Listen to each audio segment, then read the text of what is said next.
Bapak Kepala Pusat Laboratorium Narkotika, apa uraian Bapak terhadap whipping ini? Benar nggak itu mendekati narkoba? Dan apa sudah ada tindakan atau bagaimana? Sudah ada kasus atau bagaimana?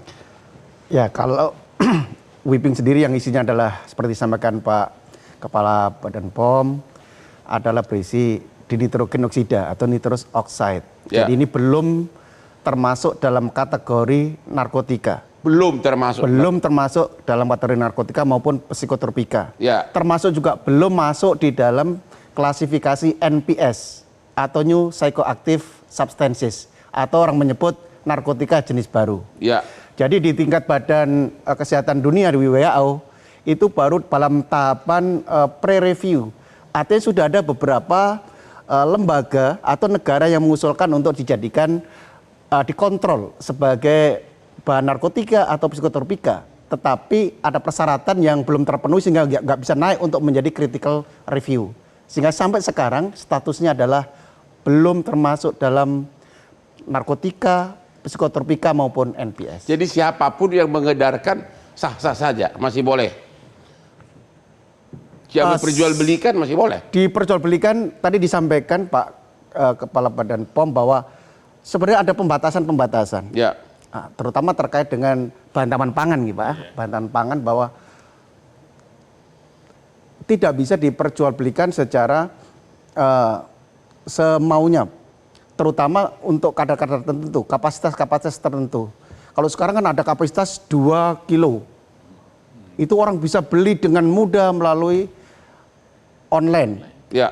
Nah, sekarang pertanyaannya adalah di industri kuliner apa yang menggunakan whipping ini atau nitrous oxide dengan kapasitas 2 kg. Karena berdasarkan survei, itu rata-rata penggunaannya di kafe-kafe sekelas ya yang branded itu yang digunakan adalah rata-rata ukuran 8 mili sampai 10 mili. Kalau gitu pertanyaannya begini, kan kalau penggunaan narkoba di klub-klub di restoran, instansi Bapak kan bisa langsung nangkap. Nah, sekarang kalau kebetulan instansi Bapak turun ke klub, ada memakai seperti ini balon terus sudah mulai fly gitu, Bapak sudah ada dasar hukum untuk menangkap atau tidak? Jadi gini Bang,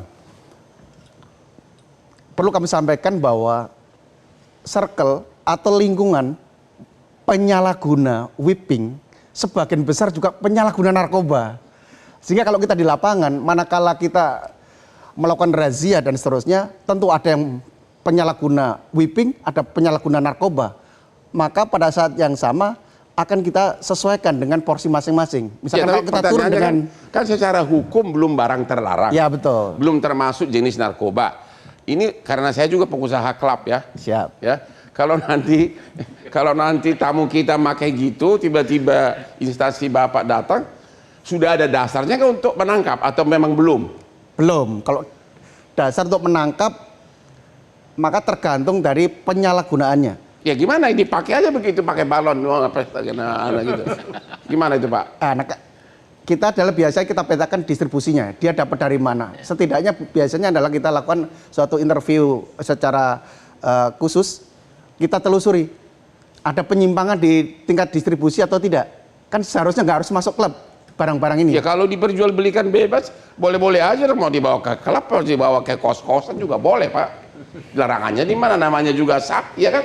Ini nanti dari kehidupan malam ahli beliau ini. Nah, itu yang akan kita sampaikan bahwa dalam waktu dekat kami akan mengundang beberapa stakeholder termasuk dari Badan POM untuk mempertegas regulasi ini. Apa mau dilarang, mau dimasukkan sebagai golongan narkoba jenis baru? Belum, tapi setidaknya adalah pengetatan di bidang produksi maupun distribusi. Ya. Supaya benar-benar digunakan untuk di bidang medis maupun industri kuliner, tapi tidak disalahgunakan untuk dihirup langsung oleh anak-anak muda kita. Begitu. Sekarang ini belum ada kasus, laporan belum ada. Kembali bahwa kalau ke BNN tentu tidak ada laporan karena kan memang belum ranah narkoba. Tetapi persis saya sampaikan bahwa ini sebagai pintu masuk orang menyalahgunakan narkoba. Oke. Analisa Bapak, tapi ini tidak mengikat ya. Yang baru-baru ini ada influencer meninggal, katanya ada gas tertawa ini di kamarnya. Komentar Bapak gimana? Jadi spekulasi katanya ada di kamarnya. Kita biasanya semuanya berdasarkan fakta hukum, Bang Ori. Dari beberapa itu pernah disebutkan bahwa dia punya penyakit komplikasi. Artinya badannya sendiri sudah tidak kondisi baik-baik saja. Dia juga pengguna vape. Dia juga pengguna vaping. Artinya bahwa dalam kondisi tubuh yang tidak baik-baik saja, kemudian menggunakan barang-barang yang memang rentan.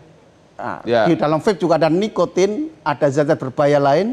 Di dalam vaping ada nitrous oxide yang juga kalau dihirup berbahaya. Artinya ini kami tidak menjustifikasi meninggalnya karena apa. Tetapi jika ini terjadi pada tubuh seseorang, tentu berakibat fatal. Tapi itu berbeda dengan vape ya. Ada teman saya 2 sudah divonis 8 bulan penjara gara-gara vape. Itu vape itu udah katanya mengandung narkoba sekarang sebagiannya. Kita pastikan bahwa kalau dia ditangkap, terutama oleh BNN, itu dipastikan bahwa barangnya adalah berisi narkoba. Kami kasus terakhir di apartemen Sudirman kami menangkap clandestine lab, atau lab narkoba. Dia ada 5 liter bang, 5 liter etomidate dengan 3.000 cartridge. Ya ini akan diisi, artinya vape ini diisi dengan etomidate yang termasuk golongan narkoba. Lah siapapun yang menggunakan ini pasti akan kita tangkap bang. Oh begitu.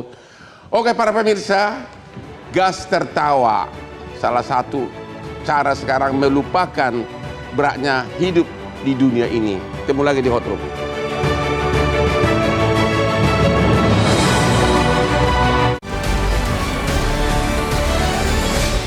Jelajahi cara baru mendapatkan informasi. Download Metro TV Extend sekarang.